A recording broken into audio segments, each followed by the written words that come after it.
आज मैं SCERT उत्तर प्रदेश लखनऊ द्वारा तैयार कराया गया किशोरावस्था के दौरान स्वास्थ्य एवं स्वच्छता विषय को लेकर के उपस्थित हुई हूँ। यह मॉड्यूल सेवारत शिक्षक हेतु ऑनलाइन लीडरशिप डेवलपमेंट मॉड्यूल है, जिसमें किशोरावस्था के दौरान होने वाले विकास, समस्याएं और स्वास्थ्य और स्वच्छता का जो भी ख्याल रखना है, इस आज के टॉपिक में हम डिस्कस करेंगे। इस पाठ के पढ़ने के उपरांत जो भी हमें शिक्षा प्राप्त होगी या जो हमारा आउटकम होगा या जो सीखने का परिणाम होगा, वो कुछ इस प्रकार होगा कि प्रशिक्षु शिक्षक किशोरावस्था को समझ सकने में सक्षम होंगे। किशोरावस्था के दौरान शिक्षक विभिन्न प्रकार के विकास को समझेंगे। शिक्षक छात्रों के लिए स्वच्छता और स्वच्छता की आवश्यकता दोनों को समझेंगे। इस प्रशिक्षण के बाद शिक्षकों द्वारा लड़कियों और लड़कों की देखभाल अपने स्तर पर अच्छे तरीके से। किशोरावस्था परिचय के रूप में इसको ऐसे कहा जा सकता है कि यह उम्र का वह पड़ाव होता है जहां बालक ना तो बालक होता है और ना ही युवा होता है। तो ऐसी अवस्था में ये होता क्या है? यह एक संधि काल है। यह बालक के जीवन का वह काल है जहां उसका शरीर विकसित होता है, मन विकसित होता है, मस्तिष्क विकसित होता है, समझने की क्षमता उत्पन्न होती है, सबसे तीव्रतम स्तर पर होती है, समझ बढ़नी शुरू हो जाती है। यह अवस्था वास्तव में यौवन और बाल्यावस्था के मध्य में पड़ने वाला संधि काल है। संधि काल, संधि जैसा कि शब्द से ही स्पष्ट है कि किसी चीज़ को जोड़ना।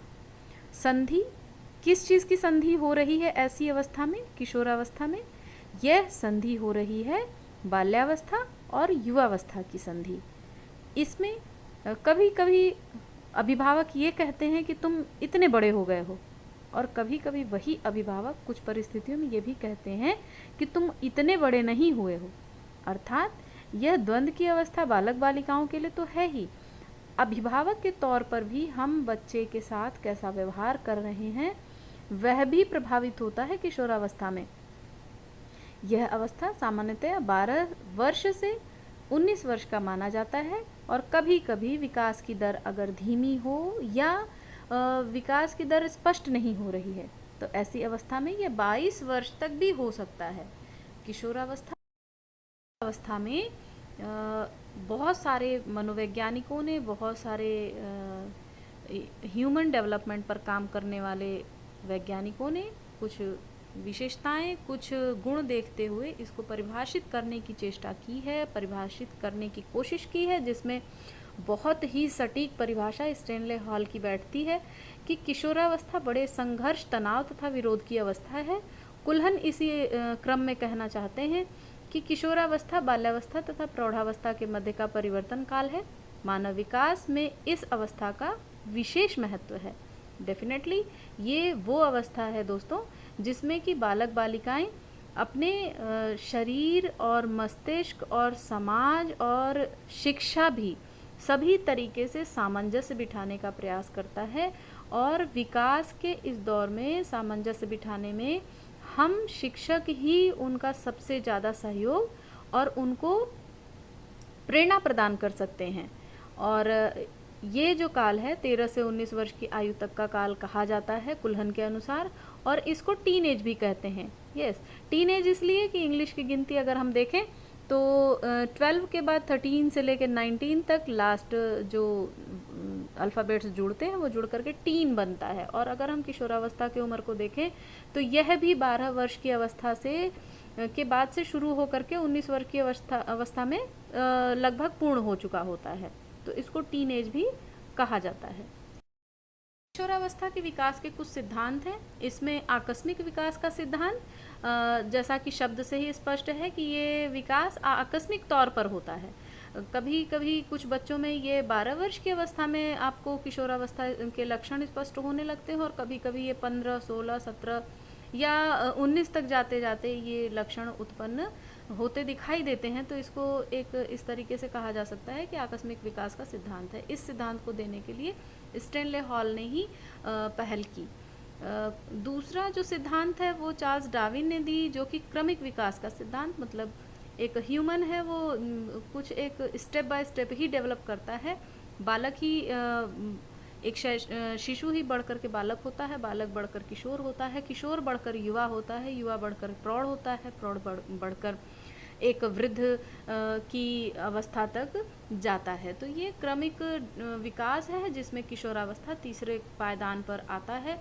और किशोरावस्था सबसे ज़्यादा आकर्षक, सबसे ज़्यादा एक चैलेंजिंग एज कही जाती है, जो कि बालक बालिकाएं इस दौर से गुजरते। किशोरावस्था विषय के डिस्कशन में जो उद्देश्य शिक्षकों के लिए रखे गए हैं कुछ इस प्रकार से हैं। स्वास्थ्य और स्वच्छता के प्रति जागरूक करना शिक्षकों को, और शिक्षक जो इसको पढ़ करके भूमिका निभाएंगे वो किशोरों को सही मार्गदर्शन देने का कार्य करेंगे।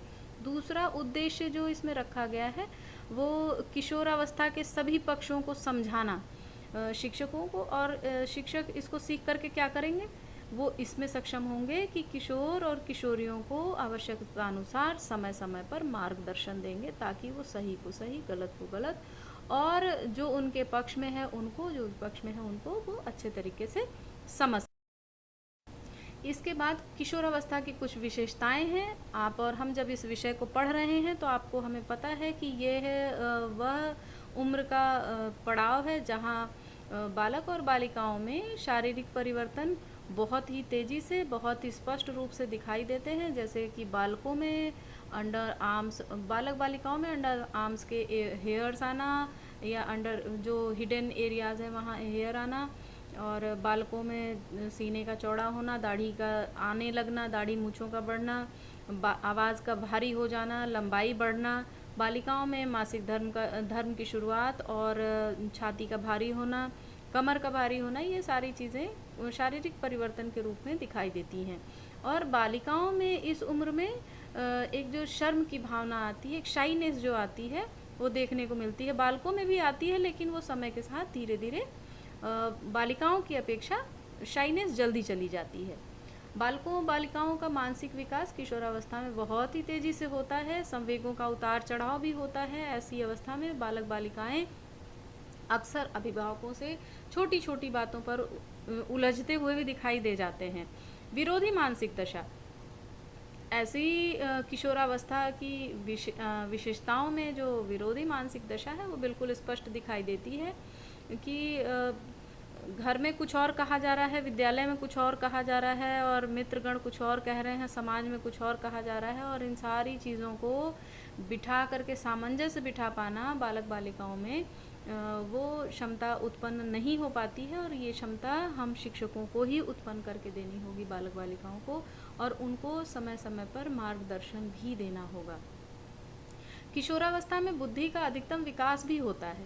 जैसा कि हम सभी जानते हैं कि 5 या 8 वर्ष की अवस्था तक बुद्धि का लगभग 80% का विकास हो चुका होता है, लेकिन बाकी जो बचा हिस्सा है वो भी 90-95% होते होते आपका किशोरावस्था की अवस्था आ जाती है। और किशोरावस्था में चूँकि जब हम विरोधी मानसिक दशा से गुजरते हैं तो ये एक तरफ पॉजिटिव भी जाता है कि हम अपनी बुद्धि का सर्वाधिक प्रयोग करते हैं ऐसे समय पर। तो किशोरावस्था में बुद्धि का अधिकतम विकास होना भी एक इसमें किया जाता है। किशोरावस्था में रुचियों में परिवर्तन पाया जाता है। वो बालक बालिका जो कभी पिक्चर नहीं देखते, उनको पिक्चर देखने में काफ़ी शौक उत्पन्न होता है। गाना, प्यार भरे नगमे बहुत सुनना पसंद आएगा। कल्पना का बाहुल्य होता है, कहानियों में जीवन देखते हैं, पिक्चर में जीवन देखते हैं, गानों में जीवन देखते हैं।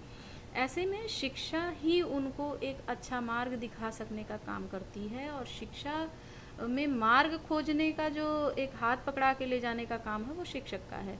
तो आपकी और हमारी जिम्मेदारी ये है कि किशोरावस्था में जो बालक बालिका कल्पना और रुचियों में परिवर्तन हो रही है जिनके, उनको हम सही राह दिखाएं। बालक बालिकाओं के व्यवहार में विद्रोह की भावना होती है, पहले भी डिस्कस कर चुकी हूँ कि बिल्कुल व्यवहार में विद्रोह की भावना होती है। अगर उनसे कहा जाए कि आज क्लास छत पे लगेगी तो छत पर वो एक बार वो चले जाएंगे, फिर उनसे कहा जाए कि बारिश आने वाली है, अब नीचे चलते हैं। एक छोटी सी बात है, इतनी बड़ी बात नहीं है, लेकिन उसी में आधी कक्षा आपकी भुन भुन करने लगेगी कि ये बारिश तो बड़ी अच्छी थी, यहाँ पर बैठते तो अच्छा रहता, कितना बढ़िया मौसम है, नीचे जाएंगे उमस में बैठेंगे। तो ये बहुत छोटी बात है, लेकिन आप देखिए विद्रोह ज़रूर करेंगे वो, आपके बात को काटेंगे ज़रूर, क्योंकि उनके मन में कुछ और चल रहा है, कुछ और का मतलब जो आप कह रहे हैं उसका विरोध करने का मन है, या अपने दोस्तों के साथ उनके विचारों में विचार मिला करके रहने का मन है। ऐसी अवस्था किशोरावस्था में बनती है। और किशोरावस्था के बाद जब युवावस्था में बालक बालिकाएं पहुंचती हैं, तो ऐसे में युवाओं को या जो भी युवा हैं हमारे, इनको सही गलत की पहचान काफ़ी अच्छे तरीके से आ चुकी होती है। आत्मसम्मान की भावना किशोरावस्था में सबसे ज़्यादा चरम पर होती है। ऐसे में उन्होंने मुझे ऐसे क्यों कह दिया, मुझे टीचर ने पूरी क्लास के सामने क्यों डांट दिया, या मुझे जो प्रश्न नहीं आ रहा था इस पर सारी क्लास क्यों हंसी, ये छोटी छोटी चीज़ें इस पर आत्मसम्मान पर ठेस पहुंचती है। तो हम शिक्षकों को ध्यान रखना होगा कि बालक बालिकाओं के आत्मसम्मान का मान रखते हुए अपने क्लास का माहौल अच्छा बना करके रखें, उनके भावनाओं की हम कद्र करें। इस अवस्था में बालक बालिकाओं को व्यवसाय चुनाव की चिंता भी रहती है। क्यों? क्योंकि आप देखिए किशोरावस्था की जो उम्र है, या जो इनका उम्र का जो पड़ाव है, वो या तो हाई स्कूल इंटर वाली क्लास के समय में बच्चे हैं, या फिर 7वीं 8वीं में है। 7वीं 8वीं है तो फिर तो ठीक है, लेकिन जब 12वीं या 10वीं की परीक्षा दे रहे हैं, तो ऐसे में उनको विषय चुनाव करना कि भविष्य में हम क्या करेंगे, उसके हिसाब से हम विषय चयनित करें। और अगर घर की कोई पैतृक हमारे यहाँ व्यवसाय चल रहा है, तो उसमें अगर हमको सहयोग करना है, तो हम कौन सा विषय लेकर के पढ़ें। ये बहुत सारी चीज़ें उनके दिमाग में घूमती रहती हैं, भले ही थोड़ी मात्रा में है, लेकिन ये बात घूमती ज़रूर है कि हम आगे जा कर के पढ़ करके क्या करेंगे। तो इसमें किसकी जिम्मेदारी बनती है? वो है शिक्षकों की, आपकी और आपके सभी मित्रों की, जो उस क्लास को पढ़ा रहे हैं या किशोरों को जो क्लास में शिक्षा देने का काम कर रहे हैं। ये उनकी जिम्मेदारी है कि वो उनकी बालकों की सहायता करें उनके व्यवसाय की चुनाव की चिंता दूर करने में। किशोरावस्था के अंदर आने वाले कुछ बदलाव कुछ इस तरीके से हैं। शारीरिक बदलाव किशोरियों में अलग तरीके से होते हैं, किशोरों में अलग तरीके से होते हैं। आप हम सभी जानते हैं कि किशोरियों में मासिक धर्म का शुरुआत हो जाना, छाती का बढ़ जाना, कमर का भारी हो जाना और शाइनेस आना। इसी तरीके से किशोरों में दाढ़ी मूंछ का आने लगना, आवाज़ का भारी हो जाना और सीने का चौड़ा होना, अंडर आर्म्स और हिडन एरियाज़ में बालों का आ जाना, ये सारे शारीरिक बदलाव के तौर पर हम बालक बालिकाओं में देख सकते हैं। किशोरावस्था में मानसिक बदलाव भी ये पहले ही मैंने डिस्कस किया कि मानसिक तौर पर एक तो विकास का काफ़ी तीव्र स्तर होता है किशोरावस्था में मानसिक स्तर पर, और दूसरा ये कि तर्क वितर्क करने की जो शुरुआत करते हैं एक विद्रोह के साथ, तो यहाँ पर मानसिक बदलाव भी देखने को मिलता है। इसके साथ ही किशोरावस्था में सामाजिक बदलाव, शारीरिक और मानसिक बदलाव के तहत जो एक व्यक्तित्व उभर करके बालक या बालिका का आता है, ऐसे में बालक बालिकाओं के व्यवहार को सामाजिक स्वीकृति प्रदान करना, ये समाज के लोगों का ही व्यवहार निर्धारित करता है। कभी कभी हम किसी को देख करके नहीं कह देते हैं कि ये लड़कियों की तरह चलता है या ये लड़कों की तरह चलती है। एक चलना बहुत आसान, बहुत छोटी चीज़ है, लेकिन इसको सामाजिक स्वीकृति प्रदान करना ये किशोरावस्था के दौरान आने वाले बदलावों में देखा जा सकता है। और सामाजिक बदलाव जो है, इसमें व्यक्ति या बालक या बालिका इसमें उत्तरदायी नहीं होता, इसमें समाज के लोग उत्तरदायी होते हैं। हमारे परिवार, हमारे अभिभावक इसमें उत्तरदायी होते हैं। और इसमें सबसे बड़ा जो मुख्य भूमिका के रूप में देखा जाता है वो शिक्षक होता है, क्योंकि उसको ही बालक बालिकाओं को मानसिक रूप से तैयार करने में सहायता करनी होती है कि वो जैसा है या जो भी उसके अंदर परिवर्तन आ रहे हैं वो कोई अनोखी चीज़ नहीं है, वो कोई विरली चीज़ नहीं है, ये सामान्य है, ये सामान्य स्तर से होने वाले परिवर्तन हैं जो सभी बालक बालिकाओं में होते हैं और होने आवश्यक हैं। इसके साथ ही किशोरावस्था में भावनात्मक बदलाव आता है।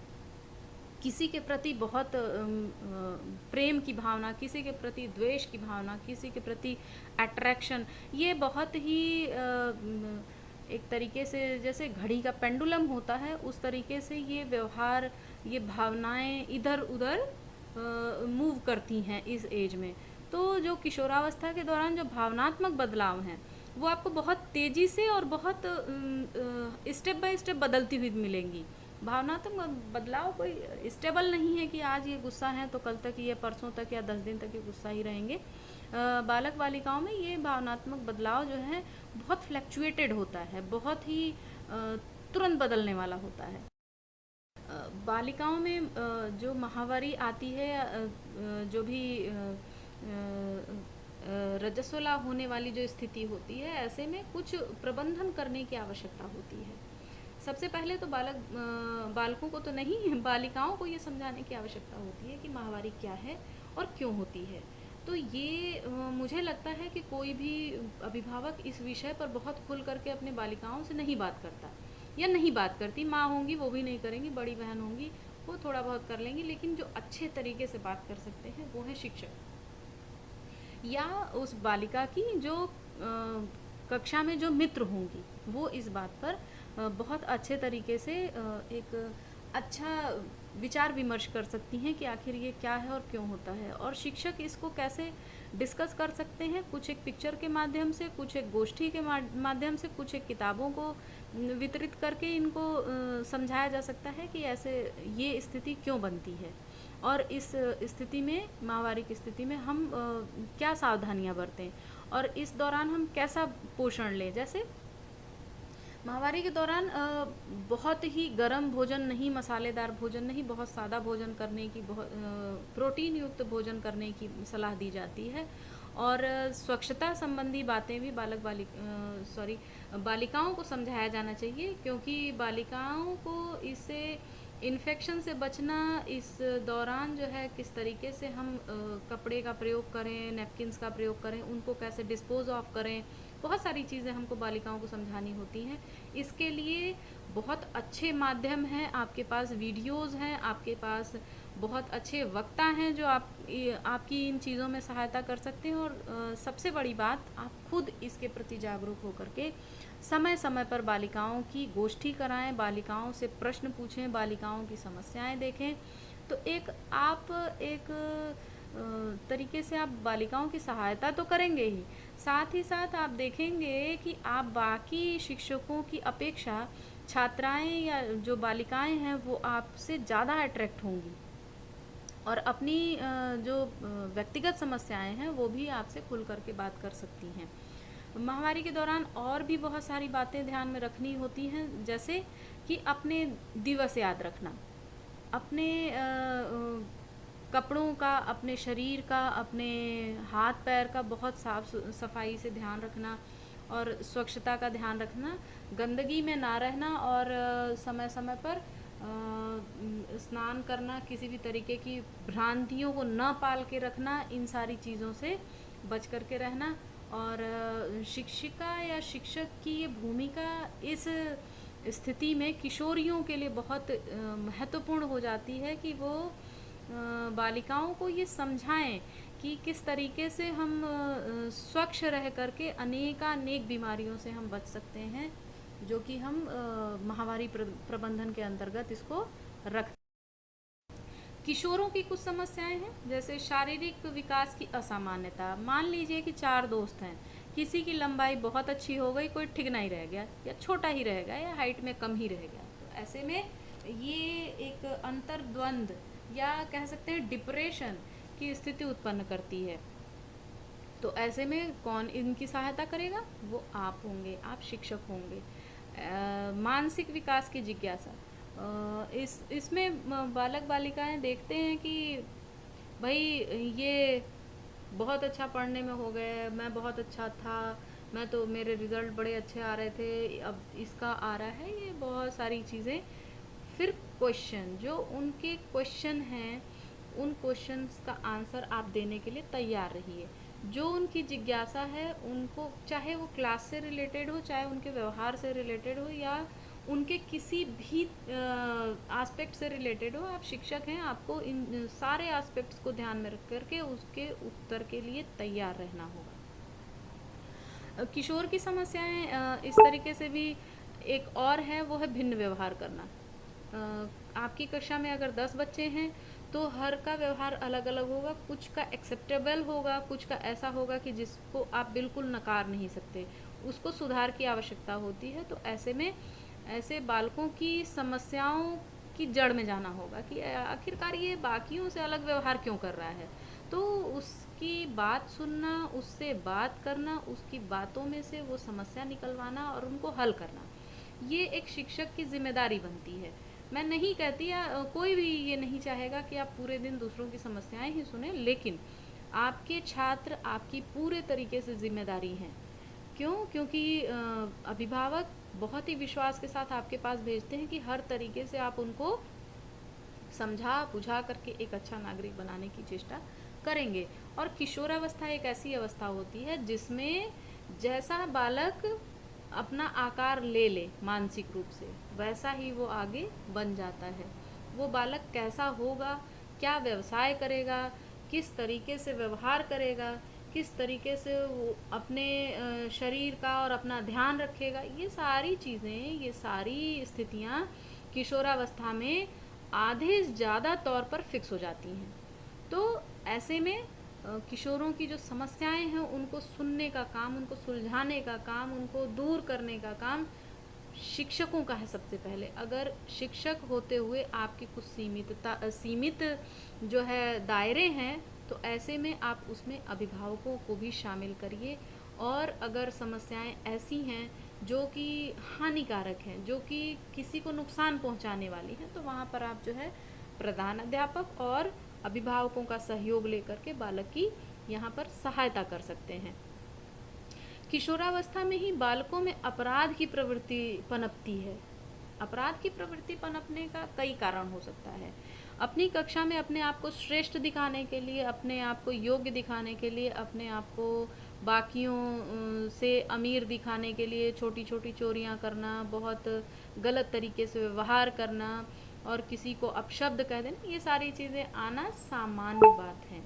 आप एक शिक्षक हैं, आपको शिक्षक के तौर पर इन चीज़ों से विचलित बिल्कुल नहीं होना है और आपराधिक प्रवृत्ति को भांप लेना है, उनको समझ लेना है कि ये व्यवहार जो है इसका किसी भी तरीके से नीति संगत नहीं है। और उन समस्याओं को, उस बालक की समस्याओं को पहले सुनने की चेष्टा करिए, सुनने के बाद उनको दूर करने का प्रयास करिए। ये एक शिक्षक के तौर पर आपकी बहुत बड़ी जिम्मेदारी होगी और बहुत बड़ी जिम्मेदारी का वहन भी होगा कि अगर आप इनकी समस्याएं सुन करके उनकी समस्याओं का निदान भी कर लेते हैं, निदान करने के बाद आप उसका उपचार भी करिए। उपचार में आप शामिल किसको किसको कर सकते हैं? मित्र को कर सकते हैं, अभिभावक को कर सकते हैं, प्रधान अध्यापक को कर सकते हैं, कुछ एक बड़े लोगों को भी कर सकते हैं जिनकी बात वो बच्चे मानते हों। किशोरों की समस्याओं का समाधान, शारीरिक परिवर्तन के समय बाधाओं को दूर करना, शिक्षा में विभिन्न विषयों का समावेश। शिक्षा में विभिन्न विषयों के समावेश में जो सबसे पहला विषय मुझे समझ में आता है वो ये है कि बालक बालिकाओं को नैतिक शिक्षा की शिक्षा दी जानी चाहिए। आप प्रेरक कहानियाँ उनको सुनाइए, प्रेरक किताबें उनको पढ़ने के लिए बताइए। किशोरों में स्वस्थ सामाजिक संबंध विकसित करना, बिल्कुल सही बात कि बालक बालिकाओं को स्वस्थ सामाजिक संबंध विकसित करने के लिए प्रेरित करना। ये कैसे होगा? ये ऐसे होगा कि सबसे पहले शुरुआत आपको अपने विद्यालय से करनी होगी। इनको ग्रुप में काम देना सीखिए, इनको ग्रुप में काम दे करके उन पर निगाह रखिए कि वो ग्रुप में काम कैसे कर रहे हैं, एज अ लीडर कर रहे हैं, एज अ सपोर्टर कर रहे हैं या साइलेंट मोड में हैं। तो ऐसे में उनका पहले खोज करके फिर उनके हिसाब से उनको मॉडिफाई करना या उनको सिखाना, ये एक शिक्षक की जिम्मेदारी है। अगला, मार्गदर्शन कार्यक्रम के द्वारा व्यवसाय चयन करना। बिल्कुल, अगर आपके किशोर जो है 9th 10th या +1 +2 में हैं, तो ऐसे में कुछ हम एक छोटी सी मार्गदर्शन की टीम बना करके और बालक बालिकाओं को व्यवसाय चयन के लिए एक गाइडेंस देने का काम कर सकते हैं, ताकि बच्चे अपने भविष्य को बना सकने में थोड़ी आपकी मदद ले लें। स्वास्थ्य, अब किशोरावस्था को हमने पूरे तरीके से समझ लिया। इसके बाद हम स्वास्थ्य को समझेंगे। स्वास्थ्य WHO वर्ल्ड हेल्थ ऑर्गेनाइजेशन कहता है कि स्वास्थ्य मनुष्य की पूर्ण शारीरिक, मानसिक एवं सामाजिक स्थिति है, केवल रोगों की अनुपस्थिति स्वास्थ्य नहीं है। इसका मतलब ये है कि अगर हम पूर्ण रूप से शारीरिक और मानसिक, सामाजिक रूप से स्वस्थ हैं तभी हम स्वस्थ हैं, ना कि सिर्फ हम शारीरिक रूप से स्वस्थ हों। तो और सुरक्षा के नियम हमें अपनाने होंगे, जिनको अपना करके हम अपने स्वास्थ्य को उत्तम बनाए समर्थ होंगे। उत्तम स्वास्थ्य की कुछ विशेषताएं हैं, जैसे शरीर का सुगठित एवं सुविकसित होना, उम्र एवं लंबाई के अनुसार भार ग्रहण करना, सुदृढ़ एवं सुविकसित मांसपेशियों का होना, त्वचा का कांतिमान एवं स्वस्थ होना, चिकने, चमकीले तथा एक ही रंग के बाल होना, स्वस्थ, आशावान तथा चमक युक्त कांतिमान नेत्र होना, भूख अच्छी एवं पाचन संस्थान ठीक प्रकार से कार्य करता हो। ये एक उत्तम स्वास्थ्य की विशेषताएं हैं। इसमें आप किशोरावस्था को बिल्कुल यहाँ सेट करके देख सकते हैं कि शरीर अगर सुसंगठित और सुविकसित है तो एक उत्तम स्वास्थ्य, एक बहुत अच्छे शरीर, गठीले शरीर के किशोर की या किशोरी की जो है शारीरिक विकास हो रहा है। इनमें आप हर मानदंड पर किशोरों को सेट करके आप समझ सकते हैं कि अगर बालक ऐसा है, अगर उसकी लंबाई ऐसी है, अगर उसकी मांसपेशियां ऐसी हैं, अगर उसका त्वचा ऐसी है, बाल ऐसे हैं, तो वो एक उत्तम स्वास्थ्य की ओर बालक बढ़ रही है। स्वास्थ्य निर्देशन में हम ये कर सकते हैं कि बालक बालिकाओं को अच्छी आदतों के बारे में सलाह दे सकते हैं। बालक बालिकाओं को फर्स्ट एड की जानकारी दे सकते हैं। उनके शारीरिक दोषों को जैसे कुछ झुक कर के चलना या रुक रुक के बोलना या ऐसे शारीरिक दोष होते हैं जिनको कह करके और टोक टोक करके सुधारा जा सकता है। तो ऐसे में ये निर्देशन देने का काम शिक्षकों का है। यहाँ पूरे तरीके से शिक्षक ही यहाँ उत्तरदायी हैं शारीरिक दोषों को दूर करने के लिए, उनको सचेत करने के लिए बालक बालिकाओं को। यौन शिक्षा के बारे में भी सूचना देना शिक्षक का ही कार्य है। सस्ती एवं पौष्टिक खाद्य पदार्थों की जानकारी, यह विषय भी काफ़ी रोचक होगा बालक बालिकाओं के लिए कि उनको जो है ऐसी खाद्य पदार्थों की जानकारी दी जाए जिससे वो अच्छे तरीके से आराम से ग्रहण कर सकें और अपने शरीर का पूर्ण विकास कर सकने के लिए अपने शरीर को उतना भोज्य पदार्थ दे सकें। स्वास्थ्य के प्रति सामंजस्य किससे? भोजन और भोजन करने के समय से बिठाया जा सकता है। खाने में विभिन्नता लाना, बालक बालिकाएं भोजन नहीं करते। किशोरावस्था में भोजन करना हो तो अगर मैं बहुत व्यवहारिक होकर के बात करूं तो बालक बालिकाएं मैगी खाएंगे, पिज़्ज़ा खाएंगे, बर्गर खाएंगे, मोमोज खाएंगे, लेकिन रोटी सब्जी नहीं खाएंगे। तो ऐसे में खाने में विभिन्नता अपने स्कूल स्तर पर शिक्षक जो है अपने समय समय पर उनको विचार विमर्श कर कर समझाया जा सकता है बालक बालिकाओं को कि उनको अपने खाने में विभिन्नता रखनी चाहिए। रोटी सब्जी खाएं, दाल चावल खाएं, रोटी और जो है सब्जी खाएं, परोठे और दही खाएं। तो ये कुछ एक सलाह दे करके उनके स्वास्थ्य को उत्तम बनाए रखा है। स्वच्छता के अंतर्गत हम और आप जानते हैं कि हम ऐसे परिवेश में पल रहे हैं जहाँ सुबह होते ही स्वच्छता का काम शुरू हो जाता है। स्वच्छता दो तरीके से रखी जाती है, व्यक्तिगत स्वच्छता और शारीरिक स्वच्छता। व्यक्तिगत स्वच्छता के अंतर्गत ही शारीरिक स्वच्छता को शामिल किया जाता है। अगर एक सामान्य दिनचर्या बालक बालिकाओं का देखा जाए तो ब्रश करना, हाथ साफ करना, पैर साफ करना, मुंह और दांत साफ करना, बालों की सफाई, आँखों की सफाई, स्नान करना, ये सारी चीज़ें व्यक्तिगत स्वच्छता के अंतर्गत शारीरिक स्वच्छता में शामिल किए जाते हैं। इसके साथ ही कान की स्वच्छता, नाक की स्वच्छता, बालों की स्वच्छता, नाखून काटना वीकली, ये सारी चीज़ें बहुत सामान्य तौर पर हम और आप बालक बालिकाओं को समझा सकते हैं कि स्वच्छता के कुछ मानदंड हैं जो हमें नियमित रूप से फॉलो करने चाहिए ताकि हम बीमार रहें।